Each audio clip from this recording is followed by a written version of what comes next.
Welcome back to a brand new top 10 video on Sneaker Talk, and today we're going to be laying out the top 10 Air Jordan retros of 2020. You guys know there was a lot of really good releases last year. And by the way, this of course is my personal list, but I did include some of your inputs as well because I asked you guys on Instagram what were your top 2 retro Jordans of the year. So there is some contributing factors from you guys when it comes to the list. If you are triggered or offended in any way, it sucks to be you. Let's get to the honorable mentions for the top 10 Jordans of the year. The red cement or Toro 3 Air Jordan 3s. I think these are also called the Unities. Next honorable mention would have to be the Midnight Navy Air Jordan 1 High Japan Co. Next up, we have the Black Cat Air Jordan 4s, the Air Jordan 11 Jubilee, the Fire Red Air Jordan 5, the Air Jordan 4 Metallic Pack, which I managed to end up copying the red pair from that release, the UNC Air Jordan 3s, the Air Jordan 3 Fire Red Denims, also including the Japanese exclusive pair as well. And last but not least, this one might be a controversial one, but I'm just not really a big fan of the Air Jordan 13. We have probably one of the best Jordan 13s ever, the Flint Jordan 13. With that said, if you guys want to enter the Bape Mask giveaway for the top 10 series videos I am doing, all you have to do is subscribe, hit that like button down below, follow me on Instagram at SneakerTalkCA, and comment on this video letting me know what was your favorite Jordan release of the year and what you thought about my list, and of course include your Instagram handle so I can contact you if you won. But with that said, let's get to the top 10 Air Jordans of 2020. Coming in at number 10, we have the Air Jordan 4 Union collaboration. So as you guys know, this was one of the most talked about Jordans of the year. When images first were released or leaked out, we saw that this sneaker had the tongue not the way we would really like it. It had like the inverse tongue, and so you trim off the stitching on the inside of the tongue to flip it and reveal a Jordan Jumpman. These releases, I'm just gonna lump them together, both the Off Noir and the Guava. We're gonna put them together at number 10. These releases are probably one of the most fun to wear sneakers of the year when I think of retro Jordans, and I think it's awesome that Union and Jordan Brand are continuing to collaborate on more sneakers. So many people bash these sneakers, and then once it was revealed that you could show a Jumpman tongue, and everyone just flipped the switch and they were all over them and they loved them. And typically when it comes to Jordan 4s, they're a sneaker I like to try and maintain and keep clean, and I think they look better when they're well maintained. But this Jordan 4 is an exception to that, where I feel like if you were to beat these up, it kind of adds to that vintage kind of look that is kind of trending right now as well. Coming in at number 9, this might be a little controversial that I have these ranked higher, but I honestly just like the look of these more. I find them a lot more wearable, and I love anything Japanese related. So we have the Air Jordan 4 Shishiko. So Shishiko is actually a kind of traditional Japanese stitching. I actually have other sneakers in my collection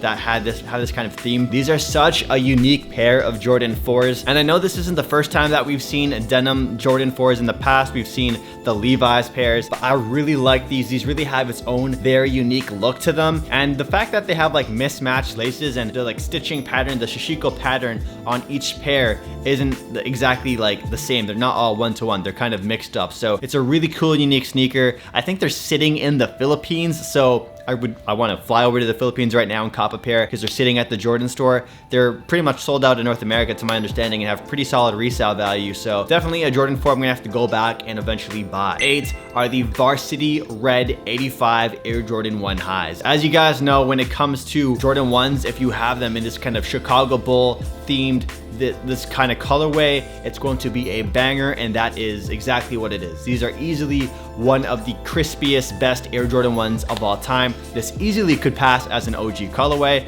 if they weren't inspired by an OG colorway already. I swear I've seen Michael Jordan play in sneakers this exact kind of color blocking and colorway. Maybe I'm just going crazy. These exclusively released at the All-Star Weekend in Chicago for 2020. If you're like a Jordan 1 collector, this I think is going to have to be a must-have for any true Air Jordan 1 head collector. Coming in at number 7 are another pair of Air Jordan 1s. This time they are the New Beginnings pack, or because they're released with an Airship, the sneaker that Michael Jordan actually played in at first. He didn't just play in Jordan 1s right away, he played in the Airship. Using the typical white and red we're used to thinking about when we think of the Chicago Air Jordan 1 or just the Air Jordan 1 in general. A really clean Air Jordan 1. You can't go wrong with this. Now these sneakers I want to say are a true kind of collector's piece. I don't don't blame you if you don't want to wear these, considering how limited these were. And yeah, this is definitely more of a display sneaker in my opinion. But if you were to rock these, I got to give you some respect, some credit, because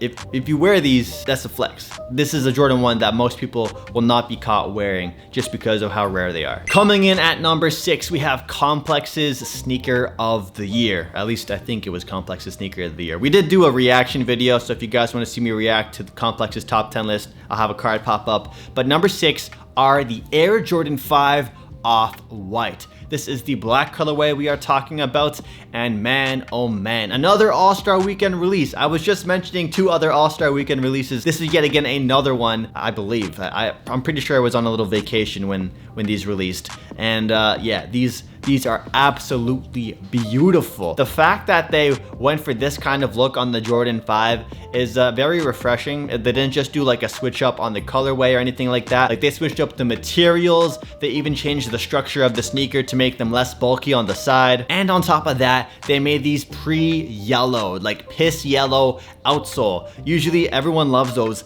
beautiful icy blue outsoles, but this is like the reverse. These are aged already in a sense, and give off that vintage kind of look as well. Definitely a sneaker I would love to add to my collection down the road. Such a wearable Air Jordan 5, and I'm sure a lot of people who weren't really fans of Air Jordan 5s just because of how bulky they are or how kind of childish they somewhat look like because of the flames on the side spitting out. Coming in at number 5, we have the Air Jordan 4 Fire Red OG.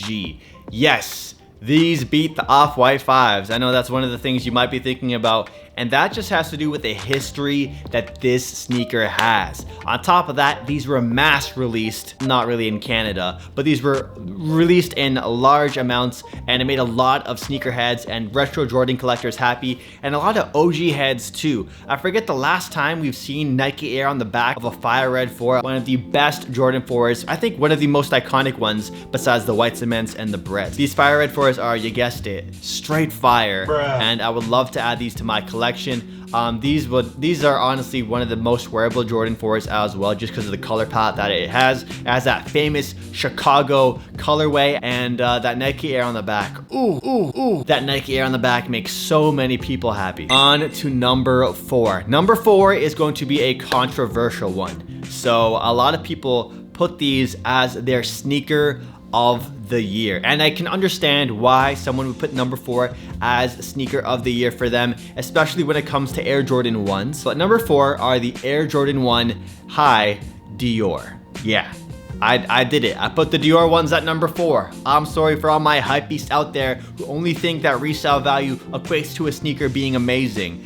I mean, resale value does have a play in what drives hype, but at the same time, it doesn't necessarily translate to how much the sneaker is loved by people, or how great the sneaker is just overall or aesthetically or in general. So yeah, sorry guys, I had to do it to you one time for all the people who call me a hypebeast. I am not a hypebeast, and I've been called a hypebeast quite a few times the last few weeks. If you've ever called me a hypebeast or think I'm a hypebeast, you don't know a thing about me. You may as well think I'm Shrek. Jordan 1 Dior is going to take our number 4 slot, and now you're probably wondering, what on earth can be at number 3, number 2, and most importantly, what's going to be at number 1 if Jordan 1 Dior's are at my number 4 slot? Number 3 are the Air Jordan 1 Dark Mocha. This is also probably a controversial one for some people out there too.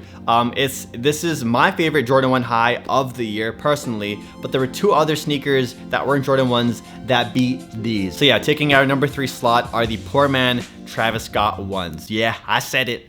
I said it. The colorway on this sneaker is phenomenal. The color blocking reminding me of the black toes mixed in with the recently popularized brown neutral color with Travis Scott's 1s. This is honestly one of the best releases of the year. That's why it's at our number 3 slot, and one of the most wearable ones as well. A lot of people love these shoes, and in comparison to the Dior ones, a lot more people are gonna wear these. A lot more people are gonna appreciate these. That's our number 3 slot, the Air Jordan 1 Dark Mocha. On to number 2, the runner-up for sneaker of the year. I was so tempted to put these at number 1, and honestly, these were at number 1 on my list for a little bit. I had to swap in and out. Like this list is really interchangeable. The rankings are so close.